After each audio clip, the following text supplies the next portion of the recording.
I'd like to thank everybody for coming today. We expected a lot more people, as you can tell. Hopefully people show up as we continue. Can we begin by having a moment of silence for the police officer that was killed today in the line of duty in Milwaukee? I just think that any officer who's out there protecting us out on the street deserves our respect that much. So can we bow our heads real quick?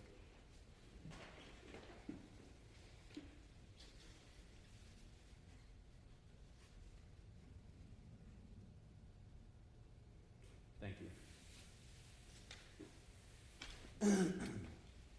Ladies and gentlemen, I asked you here today for a few things. There's issues going on in the 23rd Ward, and my name is Paul Villarreal, and I'm a candidate for Alderman. This is my opponent, Silvana Tavares, who makes it a point to never show up. She'd rather send out 5 mailings, 6 mailings a week, bashing me, than actually sit down and talking about the issues with me. The issues in our neighborhood are large, and she don't want to admit to them. Just today, at about 4 p.m., there was a home invasion in the neighborhood, and we called her on it, and her office never responded. The thing is our neighborhood is lacking the police patrols that we honestly need. The neighborhood here needs at least one more beat car per watch. And that beat car should be specifically assigned to this area. Right now, all of the resources for the 8th District goes on the east side, on the other side of St. Louis, all the way to Western. That's where the resources are concentrated on. We need to bring them resources here. We need a beat car here. We need a rapid response car here. We need a sergeant detail there. We need those things here each shift, every watch, from first, second, or third watch. We need more community involvement. Unfortunately, people are, I can get on Facebook and find out what's going on. I personally think social media is the death of us. It's not allowing us to communicate with our neighbors, to get to know our neighbors, to talk to our neighbors. We prefer to find them on Facebook and try to chat with them that way and get to know them. That's not how you get to know your neighbor. You get to know your neighbor by going out there and talking to them and holding a conversation face to face and getting to know what they think, what they believe, where they stand, and what they're, what they think about the issues in the neighborhood are. So that's one of the things we need. We need increased police presence in this area. Again, today with the home invasion, there's been also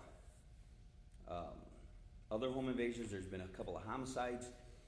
There were 2 homicides about a month ago. Then there was one about 3 weeks ago right across the street from Walgreens on 63rd in Austin. The young man was shot in the alley. I don't know the circumstances of it, but he was shot dead in the head. So these are things that are coming this way. I've attempted to tell the residents of our ward that this is what's coming. This is what's happening. There's been a faction of gangs that are attempting to start up in our community. There's the Ambrose Street Gang that's attempting to start up on 63rd in Austin. There's the 2-6ers Street Gang that's attempting to start up on 63rd in Austin. There's a faction of the Bishop Street Gang that's trying to start up on 50th Archer and Narragansett, basically. They're taking pictures under the B for the Bridgeview Bank, stating that that's their headquarters, that it's Bishop's Hood or something like that. So these are all things that are starting to happen. There's been an increase in graffiti. People know this, but guess what?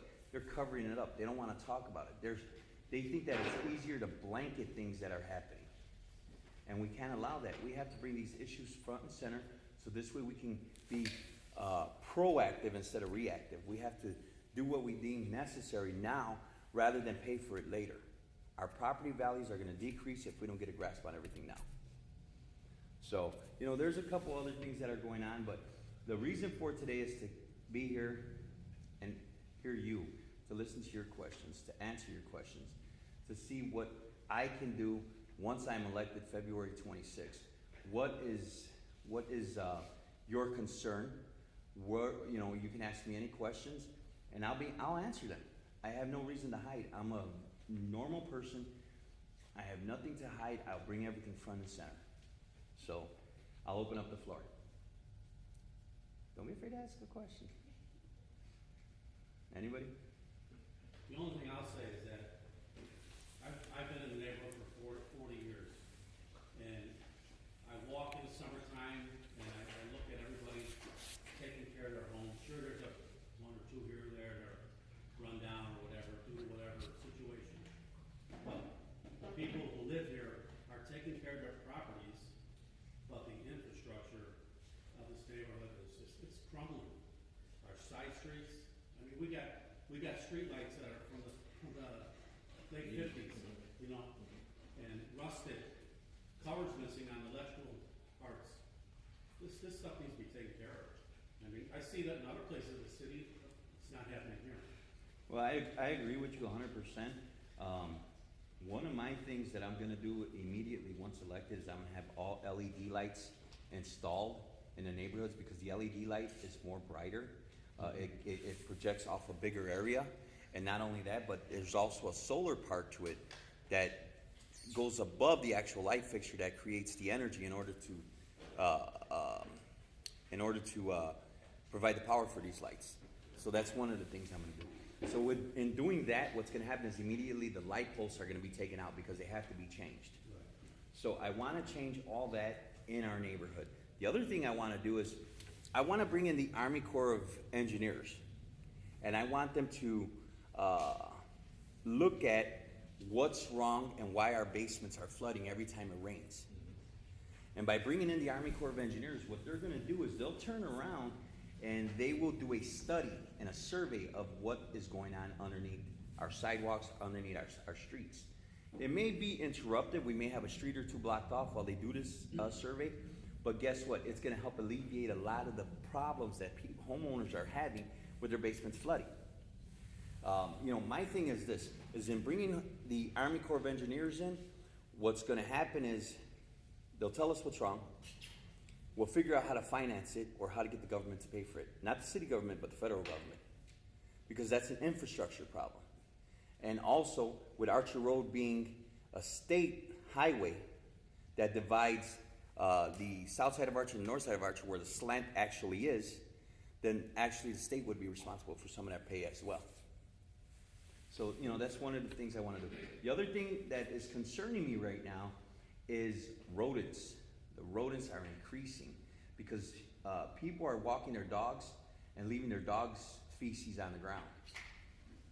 And that's the increase in rodents, the increase in your raccoons and, you know, all these other animals that are starting to come around. I mean, I seen a coyote just the other day on the railroad tracks.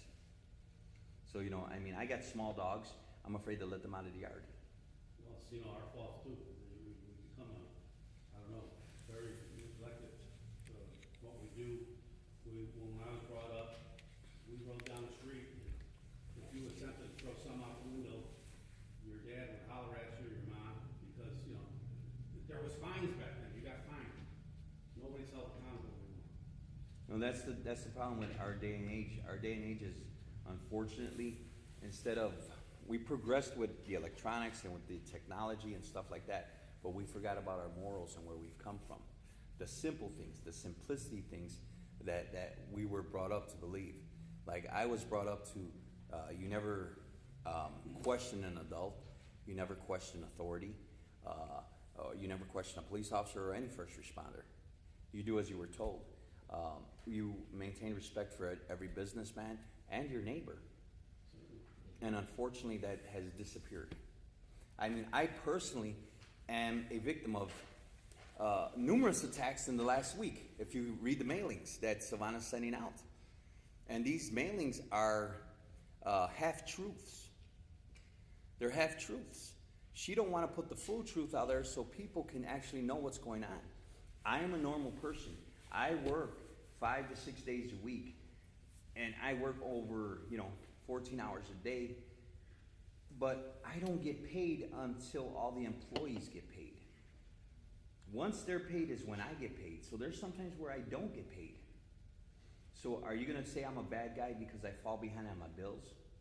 Are you gonna say I'm a bad guy because I fall behind on my taxes? That's just wrong. I think we've all had issues. And unfortunately, if you look at the mailings, all she does is bash me about that, about taxes. And she has her trolls on social media doing the exact same thing. So, you know, we have to be bigger than that. We have to turn around and say, you know what? Paul's just like us. He's one of us. He works hard every day. You know, he misses a bill or two here, or he misses a bill or two there. But you know what? That doesn't make him a bad guy. You know, here's the thing. How many, everybody, raise a show of hands. How many of you in here have had your light turned off, or your gas, or your water? Or had your car repossessed? Or almost had your home foreclosed on, or had your home foreclosed on? You know, it's all happened to all of us. I mean, how many of you have owed taxes in the past? It's happened to all of us. You know, you can't say I'm a bad person or anybody's a bad person because of that. You know, it's human. That's the way to put it. It's human. Human error happens, or you have to make a judgment on whether or not you're going to feed your family or pay a bill, or buy medicine or pay a bill. Yeah, and that's reality. That's the reality of life. A lot of people face that. Thank you. Any other questions? Some more questions. I love questions. But going back to what you said about the gangs and stuff, the appearance of Archer Avenue and 63rd Street, that draws them in. It's just, the area's run down. I mean, something needs to be done with Archer Avenue and 63rd Street. Whether we try to, first of all, resurface the roads, and that's a state road anyway, I think, but I mean, that should be taken care of. The state hasn't done anything to Archer Avenue in the last 43 years. I looked it up. 43 years, the state has not done anything to Archer Avenue. My idea is this. We come into Archer Avenue, we get small business increment loans for the business owners that are here now. And we attempt to use that to draw in new small business owners. So this way we can glorify Archer Avenue and 63rd Street the same way they have LaGrange, downtown LaGrange. Have you ever, those of you who have been to downtown LaGrange, it's all small mom and pop places. And those are the places that draw people in. They need to bring people in. But you know what, LaGrange though, which I love, I go there all the time, and it's, they have facilities so you can park. All right. Take a couple of these empty lots of these buildings here and try to convert maybe a parking lot where people can actually park their car and then maybe walk a couple blocks either way down Archer Avenue. Well, I have a solution to that, and this is something I wasn't going to bring up, but I'm going to bring it up tonight. And the mayor, the current mayor, Rahm Emanuel, wants to build a $95 billion training facility for the Chicago, 95 million, I'm sorry, for the training facility for Chicago Police and Chicago Fire Department. We all know that cost will double and triple, and time delays and what have you. So it may not be built for 2 or 3 years. I will do anything that I need to do for first responders. But I think that needs to be on hold until the city is financially stable enough to take care of the pensions and the pension crisis. So my proposal is we take the corner of Archer and Narragansett, right next to MB Financial, and we build a new fire station for the current, to replace the fire station that we currently have now on 56th in Narragansett, because that facility is about 75 years old. So by building a new facility right on Archer Avenue, so people can see that, hey, we have a fire facility there, that's going to increase the property in the area. That's number one. Number two, the area of where they have the Aldi, we can take and purchase back from the actual landowner half of that property, the area where they were supposed to build a Starbucks and what have you, that never came, that they have everybody saying, oh, Starbucks is coming, it never came. So we take that area there and we build a parking structure 3 stories high. And in doing so, you're creating parking space for 150 cars, 50 cars per level. That will increase traffic on Archer Avenue. That will increase businesses on Archer Avenue, because guess what? Now there's a parking structure, a parking facility. One of my other ideas is, for some reason, Madigan and his cronies and Silvana Tavares want to get their hands on the Rainbow Hotel. They wanna close it down. Well, okay, if you're gonna close it down, let's put a parking structure there if we can't get the one on Harlem. Because by putting a parking structure there, we're gonna increase, again, foot traffic for Weber's, Pepe's, you know, all of the, hair salons, and future businesses that are gonna come in. So those are my ideas. You know, and everybody's like, well, Paul, where are you gonna get the money? Where are you gonna get the money for this? The city of Chicago has what's called an Aldermanic discretionary fund. And you can use that $1.5 million that the aldermen have in a discretionary fund. The alderman can use it however he deems fit to use it. I would use that money in order to get the necessary surveys, the necessary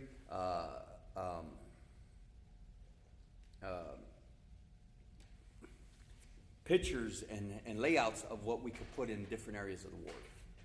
It's not going to cost 1.5 million, but I would use that money in order to do that.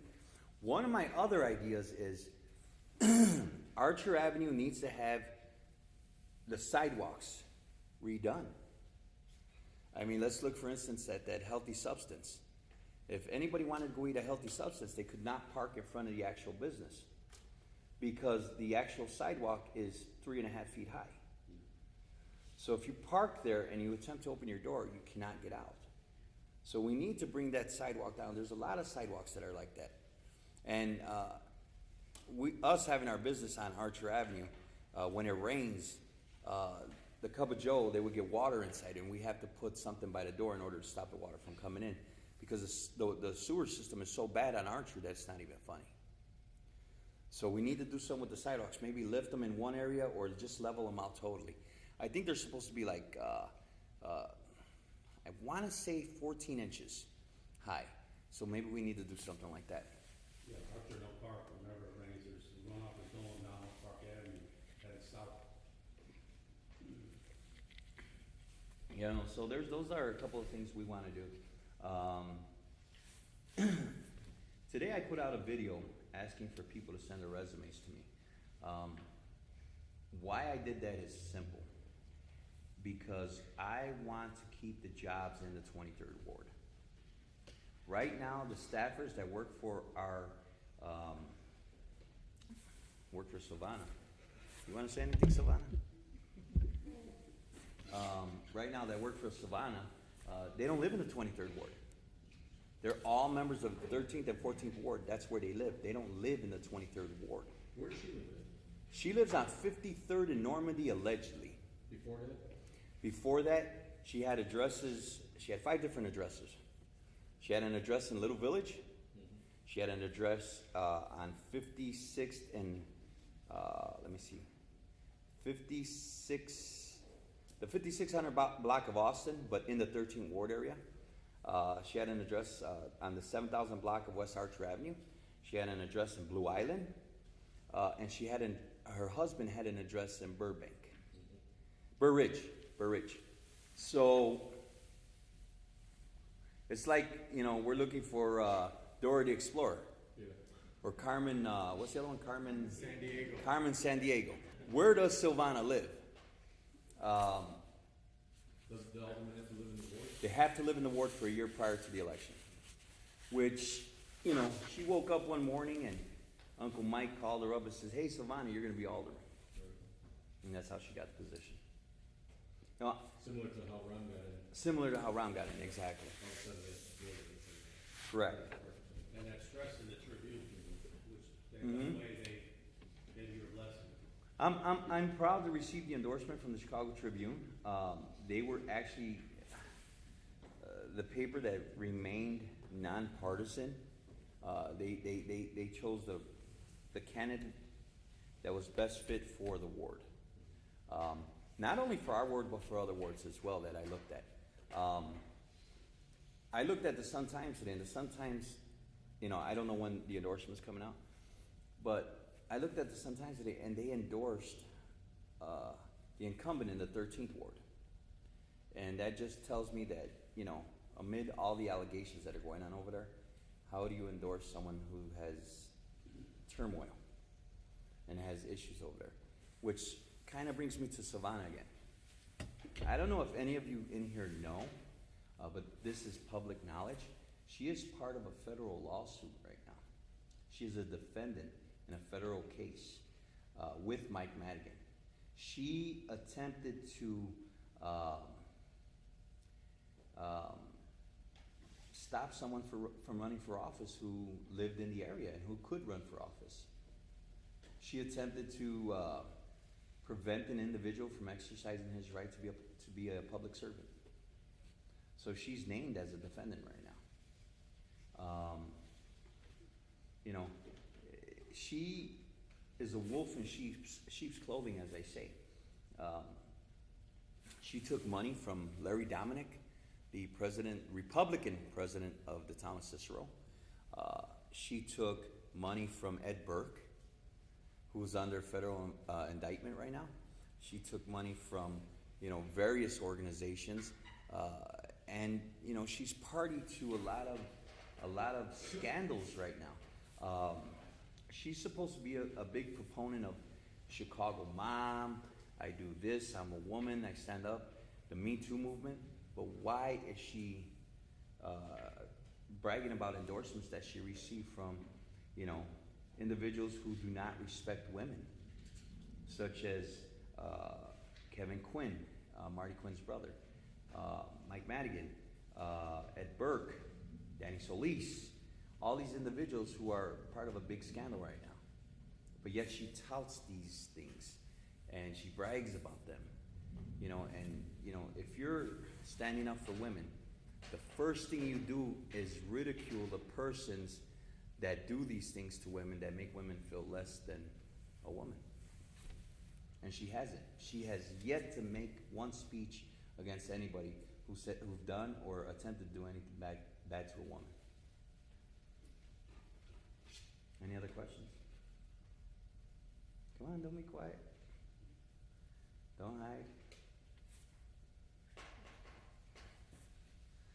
So basically, I guess nobody's got no questions. I'm gonna sit here and just blab on, I guess. I don't know. Yes, sir. What are your thoughts about what's going on with the 13th ward? Not that it's part of our ward here, but between Quinn and, say, David Krupa. You know, to be very honest, I'm more concerned about 23 right now. I really haven't paid attention over there because I'm getting too much. I'm getting too many individuals from the 13th ward to get online. I'm more worried about what I'm trying to do in 23. So, you know, I'm more worried about what's happening in the 23rd ward. And my thing is I want to make sure that we win. You know, ladies and gentlemen, the best way to put it is, I don't need to run for office. I really don't. I have my son, my daughter, my baby. You know, I could be, you know, at home with my 3-year-old, or getting him ready for T-ball and all this other stuff. But guess what? My concern is where I grew up is starting to reflect of what's coming here. And I don't want that. I want kids to be able to play in the park without having to worry about gunfire or fights. I don't want them to have to worry about vandalism or drugs being sold out of the corner. I don't want to see that over here. And I think an important point to make is that because places like Little Village and Pilsen and Logan Square are being gentrified, people are being pushed out because they can no longer afford to live there. Well, guess where they're coming? They're coming west. And that's what's going to be happening. You're going to see more crime in this area. You're going to see more gangs in this area. You're going to see more drug dealing in this area. Not like that it hasn't happened or it isn't happening now, but it's just going to be more obvious. And all those beautiful manicured lawns that are on every stretch of these streets aren't going to mean anything in a few years because you won't be able to go outside and enjoy it. It's already starting, like Archer and Pulaski heading west.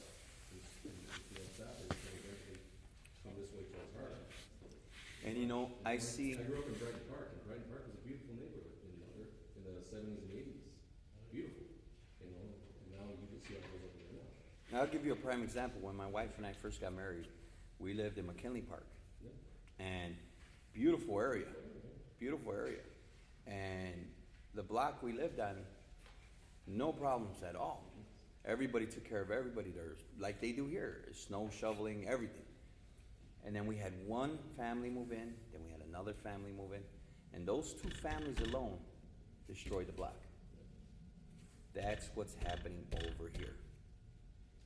You're getting these and that's another thing. They're bringing in Section 8 over here.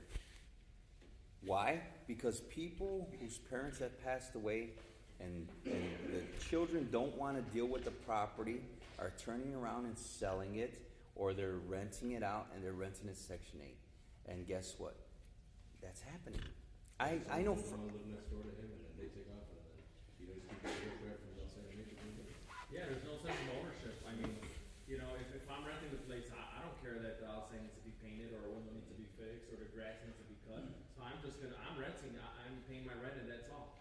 And that's the difference. Then when you have someone who lives next door who has a beautiful lawn, beautiful house, they upkeep their area, you know, it just starts to show. And when they rent these places out and they don't do background checks, criminal background checks, because of so many laws that protect renters, I mean, that's how you lose your neighborhood. Well, there's realtors in the area, I won't name them, which I've heard, and maybe if there's any truth to it, I don't know, I can't verify it. But they're actually, when they can't sell a property, they're selling it to a corporation who, that's what they do. They rent it out to Section 8, and they don't care who's gonna move in there. They have one house that, I think the family was in there for maybe 2 weeks.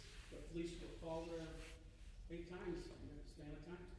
And it's not necessarily the people who are renters, it's maybe the teenage kids that bring the bad influences in with them and stuff like that there. You know, so. And I agree with you 100% because prior to moving on 64th Place where we live now, we lived on 59th and Mason. And again, perfect scenario. Block was perfect. A lot of firemen, a lot of sergeants. Chicago Police Sergeant retired. We had a member of the SWAT team that lived on the block. So it was a really close-knit block. Really close-knit. And then one guy decided, well, you know what? I want to live in a high-rise downtown with a doorman and a swimming pool and cable and everything. So guess what happened? He Section 8 his house out. So what was supposed to be a mother and a father and one child ended up being a mother, a father, 3 kids, 4 teenagers, 3 adults. It had about 12 people in the house. And they took up everybody's parking. They had about 7 cars. And the block we lived on was a dead-end block. You know, we had the fence for the railroad. And guess what? They turned around and destroyed the block. People started selling immediately. We left. Nobody wants to live there. Yeah, we left immediately. They were urinating on a man's lawn next to their house. They would have their little friends come over and have their little gang meetings, and they were breaking bottles. They were doing all sorts of things.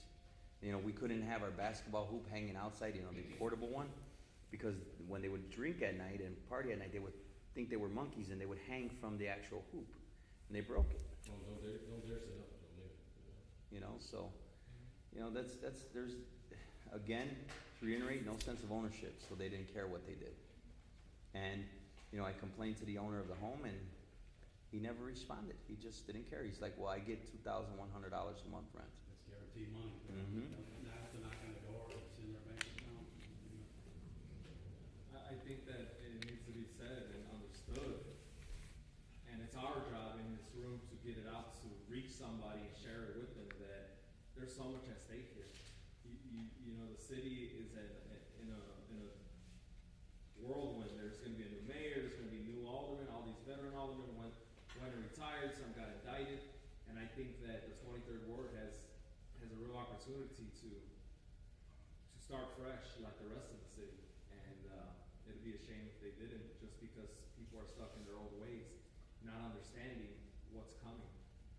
You know, I constantly tell people, I know what's coming. I see what's coming. And, oh, it's never going to happen here. It's never going to happen here. Well, think about this. 5 years ago, you have so many calls to 911 in this area. Did we ever have so many homicides like we've had in the last year? Think about that. 5 years ago, that didn't happen over here. But what did happen in 5 years? Section 8, lack of police presence, a former, well, how can I say, a past administration that just didn't care what was going on. How many times in 5 years did you call for service to try to get something done? You couldn't call the alderman's office to get anything done. You couldn't even get a meeting with him. He never had an open door policy. As alderman of the 23rd Ward, I can guarantee you there will be an open door policy. If I'm in the office and you come in to see me and you don't have an appointment, you're still gonna sit down and see me. You're still gonna sit down and talk to me. You're gonna tell me what's bothering you, what you need done. And I'm gonna help you to the best of my ability. If you see me out on the street and you need 2 seconds of my time, 2 minutes of my time, I'm gonna take those 2 minutes to talk to you. Just this evening, my opponent, who is right here, I saw her and I says, "How we doing, Alderman?"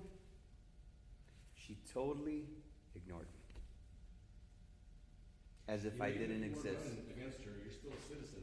Exactly. You should acknowledge her and say She hello. did not acknowledge me. Ignored myself, ignored my wife.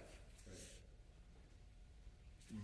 First of all, that's not the Christian thing to do. You acknowledge everybody. That's not the humane thing to do. You acknowledge everybody. And that's not the political thing to do. As an alderman who's elected, who's appointed, she should have acknowledged. That's They like seem to saying, forget that they work for the people of the ward. correct.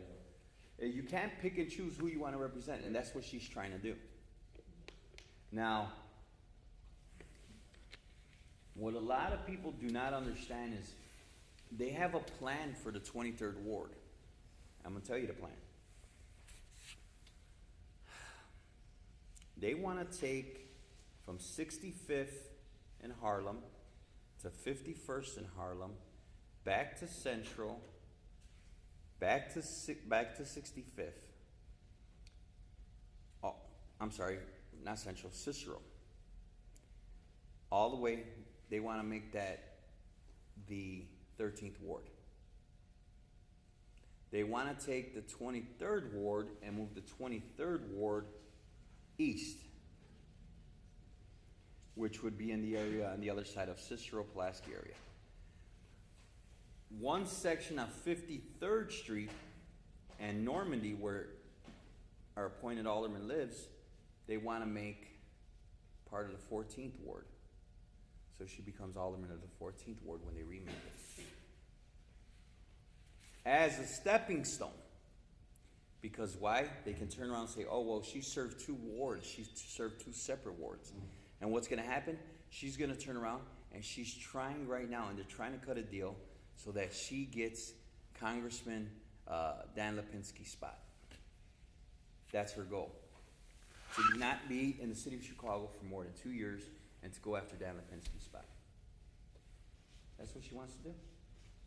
So how can we trust in her to represent us if she only wants to do it for 2 years? For her, Exactly. So, you know, there's so many things going on. We need to get the word out. We need to tell everybody, you know what, this is what's happening. This is what we need to do. This is how we need to move forward. And, you know, that's why I asked everybody here today. I mean, think about it this way. If each one of us in this room calls 10 friends, and ask those 10 friends to call 10 friends, and ask those 10 friends to call 10 friends, and we do a phone bank just for us, we can win this election without an issue. But we have to network with everybody we know. You know, I understand that there's, you know, some individuals that are loyal to Speaker Madigan. You know, I don't have a problem with that. I respect people's loyalty 100%. But my question is, how much loyalty can you have to one individual when you know things are going south real fast and quick? Things are changing. The neighborhood's changing. How many storefronts are closed on Archer Avenue? Anybody know? Real quick.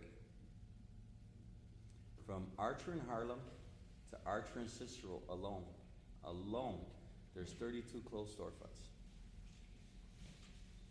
from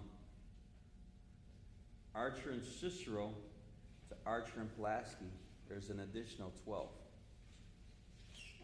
And, I'm sorry, and 2 auto mechanic places that are closed. So, 3. So, you know, think about it. How does that, you know, how is that bringing economic development to our neighborhood? Does the alderman have to say, and say if I wanna open up a sandwich shop on Archer, do I have to go through the alderman to get that permit? You know what? They play a part in where the permits go.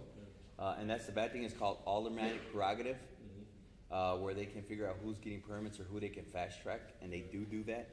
Our business, when we first were trying to open up, we were supposed to open up January 15th, 2018. And the city didn't allow us to open up till March 6th. Because why? I had a history of not agreeing with Mike Zaluski on things. And so they stalled our permits, they stalled our licenses, they stalled everything they could. And we followed the rules. We did exactly what we had. We had an attorney working on it. And they stalled us almost, 90 days? Actually, no, August 5th, January, so about 60 days. Think about it. They do that. Here's another idea I have for economic development over here. So maybe some people have tried to open up storefronts, but they were. Exactly.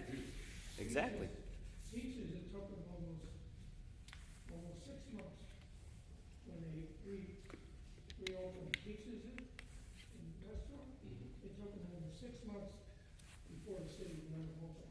Yeah. They got all this red tape, the city's got all this red tape. You have to, if you have a tavern, you have to sell sandwiches, you can't. If you own a tavern and you wanna sell it to him, you can't sell it to him. Because they'll close it up, because he don't have a license, you got a license. And once your license is expired, you're gone. You can't buy a license from anybody else. It's not a red tape, the whole thing. No, they did it at the Grey Horse, Doc's Grey Horse Saloon. He waited a year to open up. Danny's same way, there was red tape. Yeah, Danny's the same way. We opened. You know, but, and that's the You gotta thing. jump through all these hoops. It's ridiculous, they got all these rules and all, you know, you gotta pay this guy off, you gotta do this, you gotta do that. In the meantime, there's no money coming in. Next to nothing coming in, and then they tax you every time you go to buy a new license, it goes up more than $20.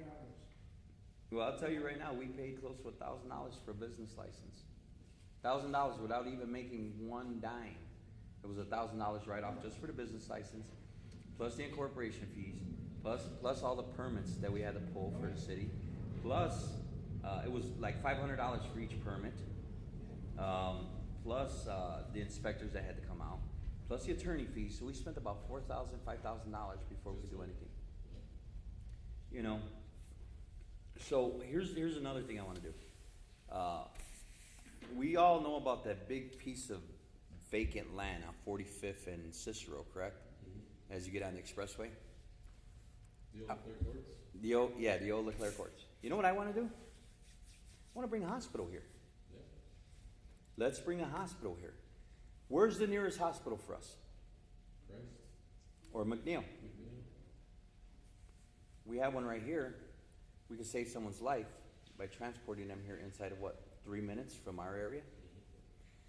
For McNeil, it's a 15-minute ride. For Christ, it's another 15-minute ride. And that's with the sirens on, they're blowing lights. 3 minutes. How many people need medical attention in 3 minutes? We can take them to a new hospital here. Am I right? Yeah. You got the land for it, I think. Mm-hmm. Close to the expressway. Exactly. Make it a trauma center. And guess what? That will bring jobs here. We'd have not only support staff, medical staff, but we'd also have the cleaning staff. You know, all that kind of, those are jobs we can bring here. You know, think about it. That's a good 500 to 600 jobs that we'll be bringing into our neighborhood. And guess what? The doctors aren't going to want to go travel all the way home downtown. They're going to want to buy a house over here. They're not going to want to go to a restaurant downtown because why? There's a hospital over here, so why can't we make nice restaurants over here? You know, these are all things that will bring economic development into our area. These are all ideas I had. You know, let me give you a little background on me, for those of you that don't know me. My great-grandparents are originally from Mexico.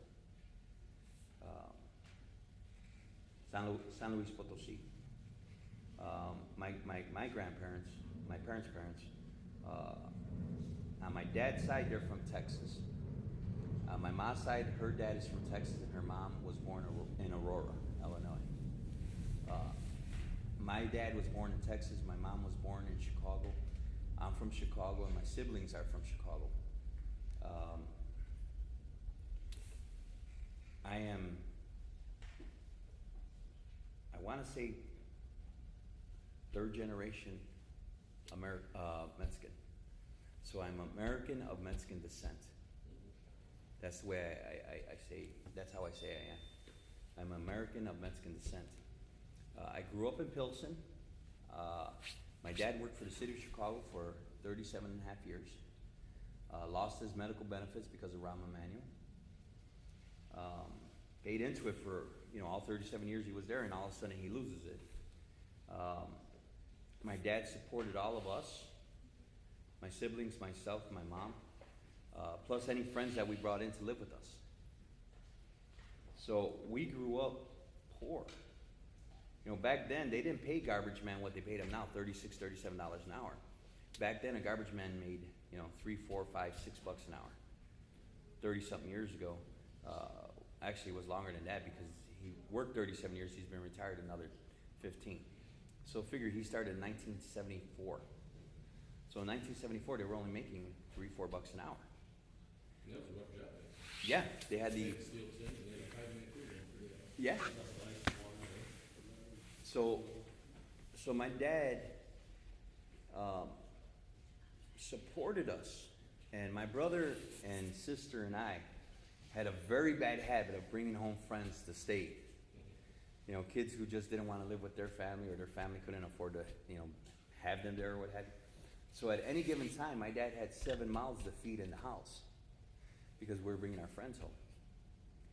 So, there were times where we had our light off and our gas or what have you. And it's not something I'm ashamed to say. It happened to my wife and myself several times. We've had our light off. We've had our gas off. We've had, unfortunately, knock on wood, they never turned my water off.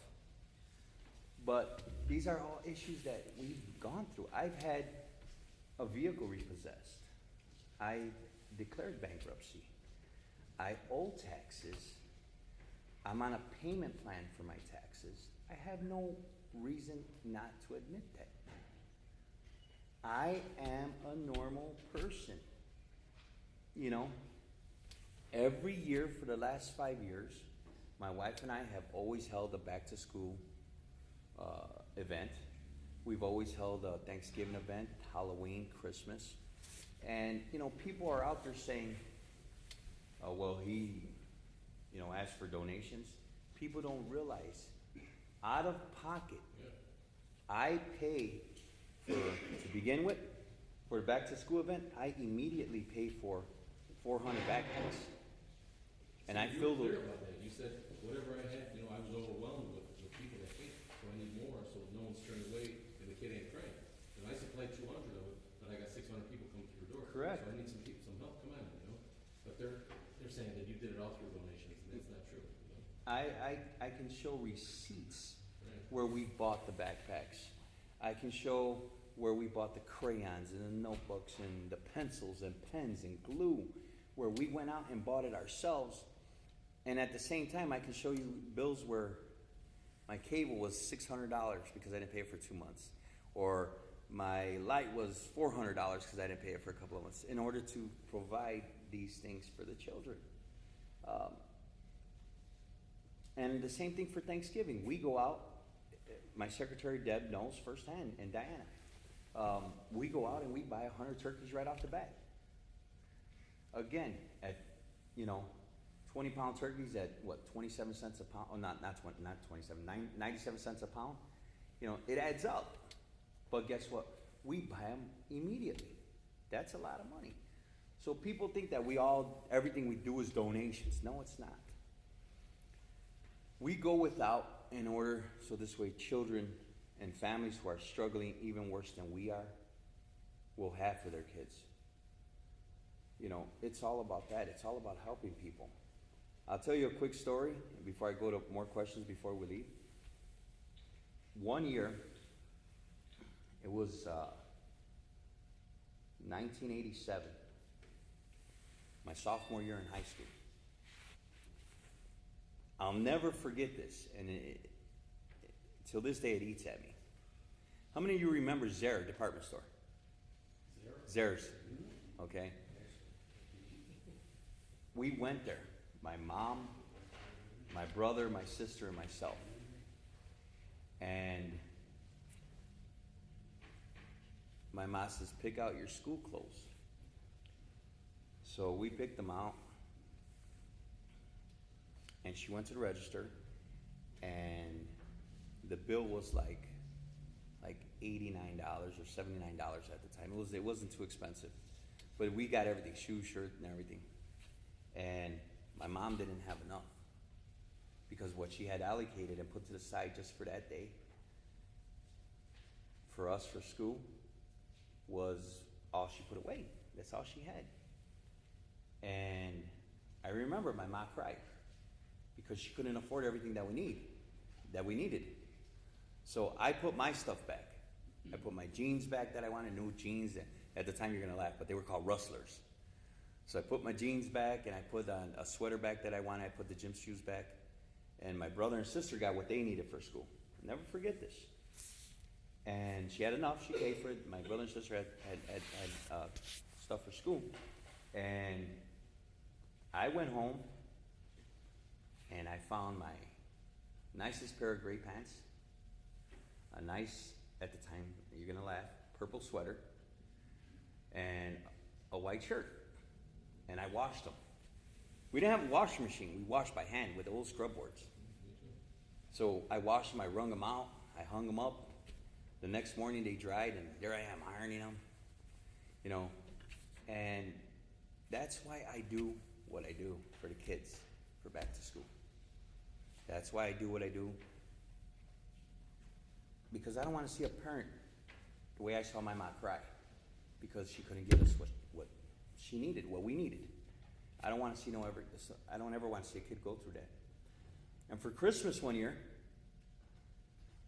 our Christmas gifts were notepad, pencils, and crayons. Those were our gifts. That's why I do what I do for Christmas. I don't ever want to see a kid have to open up a gift where it's just a notebook or a pen or a pencil. I don't want kids to have to go through that. These are things the reasons I do what I do. And I tell my wife that all the time. This is why I do what I do. Because we didn't have when we were younger.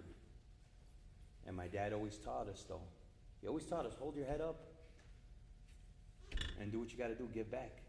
He would take us for Thanksgiving and Christmas and make us volunteer to serve food to the homeless or to the less fortunate on Thanksgiving. On Christmas, he would take us to have us stand there and help pass out gifts to the kids from whatever organization it was, to the kids who didn't have it. That's why we do what we do. That's why I do what I do. So for anybody to ridicule me about it or talk about me about that really bothers me. Really bothers me because they cannot stand or walk in my shoes. You know? I have something to say. Go ahead. I don't think you should pay attention to how they ridicule you about that because you're doing a good deed. And at the end of the day, the kids are getting what they need and what they desire, and you're making some kids happy. It takes a very small individual to make fun and ridicule another person when they're donating things, when they're donating their time. Even if you were to have used donations from somebody else, it is your event. You are providing the place, you are providing your time, and you're helping children. So to pay attention to those people who continuously ridicule you who body shame you, who are trolling you on Facebook, you don't need to pay attention to that. You don't need to give them your energy or your time. And anybody who is here, that takes a very insecure person who is fighting their own demons to ridicule another person who's doing what you do. Thank you.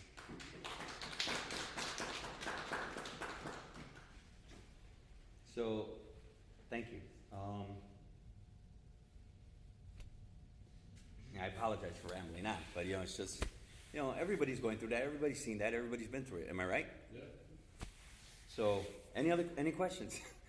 Let's go back to the question and answer stuff. Quick note. In the mayor's race, to help with the pensions, the casino is back on the board for the city of Chicago.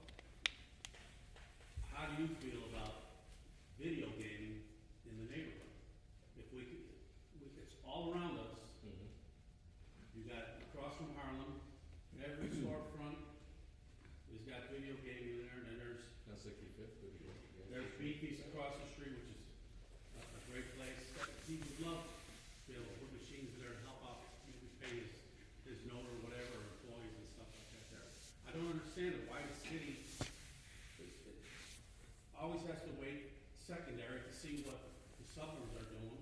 How many years we waited before we see the horseshoe in Indiana prosper, before we make a move? Well, I'd like to, number one, I proposed in a debate that she actually showed up to for the through the Sun Times. She's opposed to casinos. She's opposed to this. She's opposed to everything because it's not what Uncle Mike wants. My proposal is we take McCormick Place and we build a casino there, or we bring in a riverboat and have a riverboat casino on the lakefront. That's number one. That would generate any area of, from what I understand with the numbers from Rosemont, that would generate anywhere between $75 and $100 million a year in revenue just for the city of Chicago. As far as casinos or slot machines, slot machines in restaurants or what have you, I am not opposed to that. I'm open to that. However, there has to be some sort of limitations and restrictions. There has to be. But I am open to that idea. One of the other ideas that people ask me, well, where do you stand on recreational marijuana? Well, you know what? According to the state of California, and I believe it's Los Angeles County, they made $250 billion inside of 5 years. That would alleviate, 3 years. That would alleviate the whole pension issue in the city of Chicago, and it would also alleviate all of the, we can use not all of it, but part of it for the pension issue, and we can use part of it to reduce property taxes on the middle class working families. Right now, and one of the other proposals that I threw out there, and she was opposed to, was we need to create a tax on any businesses or any entities doing business in the city of Chicago that generates more than $2 million in sales. They have to pay a luxury business tax. We need to do that. We need to tax big business, not give them tips. We're giving them tips and allowing them to build and allowing them to do this, and they're saying they're going to have, they're going to give us, 40 jobs and what have you. And then what happens? They turn around, don't do it, or they turn around, take the tip money, build their building, and they leave. We can't do that. We need to make sure that they're binded, that they will hire the people, and that they will do what's necessary. Any questions? I have a question regarding, you said Tavares' plan was to be here for just 2 years. So, if she does get elected this time, and she stays for 2 years, what do you foresee happening? Are they going to then just appoint somebody, another one of their, cronies, somebody they can control? more than likely what's gonna happen is they're gonna turn around and in 2 years, they're gonna remap. Remap's next year, 2020. It's every 10 years with the census. By the time it gets out of court and what have you, it should be 2021, maybe going on 2022. But with that remapping, and if she decides she wants to run for Congress and take Dan Lipinski's spot, it's gonna leave a vacancy, and guess what? Guess who gets to appoint it? The person that gets to appoint who the alderman is the committee man. Well, if she turns around and runs for committeeman and wins the committeeman seat, she can say, go to the mayor and say, hey, you know what? As committeeman of the Democratic Party, this is the person that I think should fill my spot, which is what they'll do. They'll put a crony in there. And they'll put someone in there who is a rubber stamp and do what they say.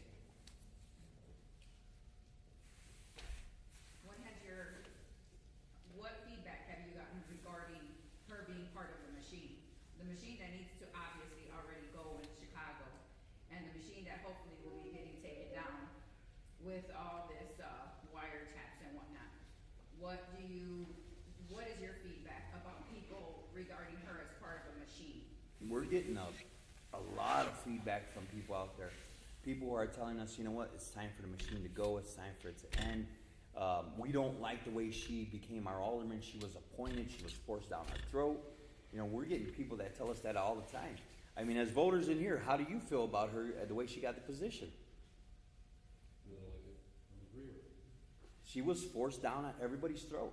Nobody in here, what should have happened and what didn't happen was she was supposed, if Mike Zalewski would have finished his term out in May of this year, it could have been an open race. Anybody could have ran for this position. But there were so many deals cut. I can guarantee within the next 6 months, once the new mayor takes over, past administrations from this area are gonna get nice, high-paying jobs. Because that's how the deal was cut. So, you know, that's what they're doing. That's what they're doing. So with that being said, it's 8:15, so we got 15 minutes. We can take a few more questions. How about, any kind of ideas about the train circuit over there on 63rd and Harvard, 65th and Harvard? Any ways to kind of alleviate? Funny you should bring that up. Funny you should bring that up. Just the other day, my wife and I were stuck at the train on Harlem and 63rd. And I mean, this train was not moving. And it was like 15 minutes we were there. And I got out of the truck and I looked at one side of it, of the actual train tracks. I mean, there's no stopping the railroad, you can't do it. Well, no, so I looked on both sides of the tracks. You know, I was looking at it, I'm like, there's enough room to actually do an overpass. There's more than enough room to actually do an overpass. Something like that, we just have to work with, again, the congressman and have him come out. Again, it comes to the Army Corps of Engineers and the Department of Transportation. They have to come out and they have to see what kind of, how high, what's the accessibility, because I think it has to be a minimum of 15 feet 4 inches because of the semis that go through. But they say they need to knock down all these houses and it just wasn't feasible. It's feasible. I could do it. It's feasible. It's just nobody wants to do anything about it. You know, my thing is this, is I couldn't do it as alderman because that's a federal thing, because the trains are actually, you know, they bring in everything we need, let's be honest. That's a mode of transportation. You gotta have in and out traffic out of the yard. Exactly. So what we can do, The only place that's, not a problem is by the airport. Cicero Avenue has an underpass right there and it doesn't block any traffic. well, see, there's a way to do it. You know? And it's what the city is doing for people who, for businesses on 63rd Street that they're buying up. Did you notice the little area on 63rd and Central where they made that little nice green area, the little nice garden area? The city went in and did eminent domain and took over that property, and they knocked down those buildings. They gave the people what they thought it was worth, and they took over those buildings and made a green space. Why? People don't notice. they're gonna expand the airport. People don't realize that. They wanna go all the way up to Merrimack. That's their goal, to go up to Merrimack. So they're gonna do what they did in Bensonville and try to displace all them families and to do a runway, to make the runway bigger. They were saying it was for safety in case the boat plane can't fly through. No. Maybe they could pour it or something. No, they, No.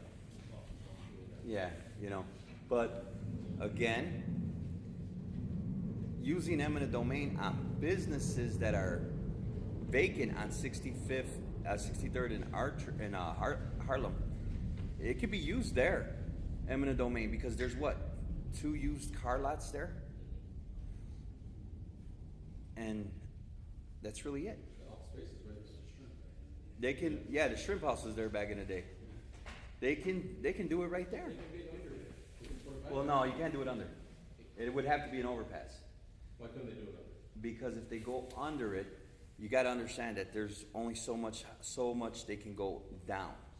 And that area right there is already built on a steeple, like a stoop. And they couldn't do it. It would mess up the infrastructure of a lot of the houses around there. They would actually create distress on some of the houses there. It's easier for them to go over at 15, I think it's 15 feet 4 inches. They can go as an overpass. Well, like you said, you got all the space right there, the old shrimp shack, the car lot on that side. I agree. And I got elderly parents that are right there, and every once in a while I gotta call an ambulance for my dad. They gotta take them that way to McNeil, they're stuck by the train. You'd have to come all the way this way to Cicero, because you're gonna get stuck on their transit, Austin, whatever, all the way to Cicero, go under, come back this way. Which brings up my issue of, let's put a hospital on Yeah. 45th and Cicero. Because the ambulance, they take you to where they wanna take you, they don't never take them to Christ, they always take them to McNeil. I believe that the boundaries are anything, west of Central, go to McNeil. Anything east of Central. And there's a lot of elderly, residents that come to work, so. So that's where we're at. Any other questions? I love this. Everybody is like on their phone and everything. It's like really, these little kids all know about phones, ain't it? What's going on, Rick? Any questions, Rick? Anything? What are they gonna do with the school over there, St. Renee? For example, you talk about flooding, the Chicago structure here was built where the sewage and the rainwater combined together. What we have right down here is about the 50 expressway is actually original Mud Lake. If basically that was split out, where the rainwater would go down towards there and basically go into that, original Mud Lake, what's left of it, and then also connect over to the Senator Ship Canal, you would get rid of a lot of the water flooding issues that you had. So basically separating out, but, originally the old infrastructure to combine together. But we're in a unique area where it's a short distance. Well, something like that, what we can do is we could turn around and rebuild the old structure, you know what I mean, that you're talking about, and utilize that. I mean, right now, there's. Sense trap, what you wanna do is separate the rainwater and the streets. I don't know how much you can do with the houses, but mainly the streets definitely, where that would just be going down there now, that all collection from Archer down and maybe even a little bit north or south of Archer down into that natural floodplain that's been there since the glaciers. We have to They get. didn't think about that at the start, they just tied it all together and then send it off to the McCook Quarry now, or the Deep Tunnel Project, or other stuff like that. We wouldn't have to spend all that money on these big infrastructures, just use common sense. And then now, you've got people not worrying about the basements flooding as much. Yeah, because Natural pitch, the natural slope there. So, when we were out there getting signatures, that was what people were telling us. What are you gonna do about our flooding? We're getting flooded, we're getting this. And it's something that we need to look into. I agree with what you're saying. We that need to. effort probably wouldn't be wouldn't be as much money, but it's taking the main streets and, along Archer, and just having, And just tie it in. So, tying that down to there, if now, to see. That they didn't ruin it underneath. Environmental, other stuff like that, if there's any issues there, there shouldn't be, get all the sewage going down the sanitary ship now anyway, so. A good idea. I'll look into it. If I'm elected, definitely, I'll look into that. definitely, I mean, we gotta find a solution to it. We have to. That's not something that we can not take care of. I agree. Anybody else got any questions? Good. What they gonna do with the St. Rene school, the Catholic school over there? You know what they haven't said? About that? They haven't said at all. They haven't said. What I'm kind of disturbed about is that St. Rene, they have, I want to say 3 polling places in there for election day, Yeah. and it's not handicap accessible at all. You know, and those of you that are here know I do use a mobility scooter every now and then, depending on the weather. It's not handicap accessible. My idea would be to move it somewhere else. You know, there's plenty of facilities that you can, the city rents them out. Why can't they rent out a different facility? You know, what's the benefit to keeping 3 polling places in one church basement where people can actually walk down the stairs to go vote? Is it to limit who's coming out to vote, or is it to discourage people from coming out and voting? Are they supposed to be combining any of the parishes, any of the schools? They're combining St. parishes. Sims and St. Rene, they're all supposed to combine? Yeah. Yeah. St. Sims is I want to say with was it St. Jane? I think they said, or St. Sims and someone's they're merging. Camilla's went with St. Jane Yeah, Camilla. There you go. Parish. Yeah, the parish, but the schools are supposed to also merge. Right. So yeah, things are changing. Things are changing. The neighborhood's changing. People just don't see it. I mean, I went to church the other day, and I'll tell you what. When we first moved here, the pews were filled. And I went to church the other day, and it's like, we sat all the way up front. There was nobody there. It was empty. It was like, where's everybody at? You know? Where do you go for? St. Sims. St. Sims. That's where my daughter was communion and confirmation, so and we go there. And my son was baptized there, the baby. Just real quick, Paul, your daughter goes to Kennedy, correct? I don't have kids going to school anymore, but I have grandkids. And is there any, when you do become alderman, maybe you could look into the parking situation and the traffic around Kinsey, Kennedy? I mean, something needs to be done. Even if they have to take some of parking and put more parking there. It's a cluster. I mean, even when there's just small activities going on at the school, you're trying to hunt down a parking place, you got cars, you got one way in at Kinsey and one way out. You gotta go under between the 2 schools. Which is a fire hazard. It's a fire hazard. What I'm thinking is this, and I thought about that the other day. So there's a big piece of land in between Kinsey's parking lot and Kennedy's parking lot that's vacant. It's just grass. Yeah, that's part of the park. Yeah, so if we can extend that area into parking, I mean, I don't want to take too much green space up, because I believe that, you know, that's our oxygen, green and what have you, but if we take up that little piece, it shouldn't hurt anybody. Also, the skating rink that's there, you know, how much is it actually utilized by the people in the neighborhood? We have to look at that. You know, how many people actually go there when it's actually open? I mean, is it necessary to have that? Can we take that space and use something else there? Stuff to look at. I've seen it being used more than, I would say. There's a little story behind that skating rink, and a lot of people don't know, but I guess one of the alderman's daughters, like a professional skater or something, but back when she was a teenager, there was nowhere for her to go skating. So they allocated $250,000 to put the skating rink there so she could skate there. I mean, it's nice, it's nice for her. I got no problem with it, I just can't skate. Yeah. You know, if I could skate, I'd be out there. I got a nephew that, Use much of it in the, they got one in McKinney Park, and the kids go over there. I got a nephew that just has the whole Blackhawks gear, and he likes to go out there and, you know, skate around with his hockey stick and, you know. Yeah, but they just love the field over by us, you know, by David School, and the kids would skate on that, you know, $250 million league. They paid, We had winners that lasted. yeah, they paid $250,000, I wanna say, for that little rink. But, I think what we need to do is we need to get more people involved. and come up with more solutions for things in the neighborhood. I don't wanna say I got all the answers, cause I don't. I don't know everything. I don't even wanna seem like I know everything, cause I know out of 90%, I maybe know 12%. But if I get everybody's ideas, and together, not solo, but together, we come up with the ideas and solutions, we'll make this neighborhood strong like it used to be. This neighborhood used to be called the suburb in the city. Everybody knew that. If you wanted to live in a good neighborhood with beautiful lawns, good schools, great neighbors, good storefronts with businesses, you moved to Garfield, Ridge, or Cleary. Everybody knew that.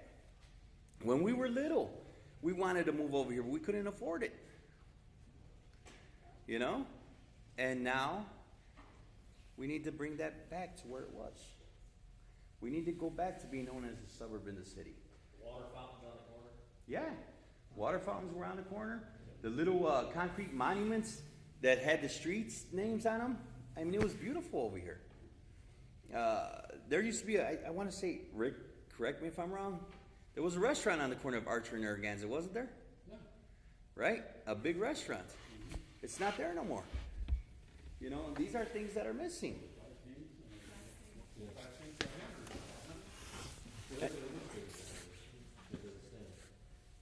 And then they had the ice cream shop, the little ice cream stand on Archer and what was it, Newland? Right on the corner by the furniture store. Adam's Furniture. Adam's Furniture. They had a little ice cream shop. That's not there no more.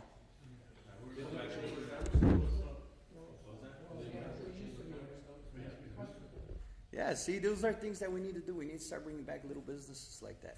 You know, little kids on the corner selling their snow cones. You know what I mean? You got a license, though. Yeah, now the city wants you to have a license of fresh water flowing from somewhere. You know, to sell a darn snow cone. But any other questions from anybody? It's now 8:30, and I'm sure our host, who is gracious, wants us to get out so she can go home. Chicago PD starts at 9, right? I said Chicago PD starts at 9.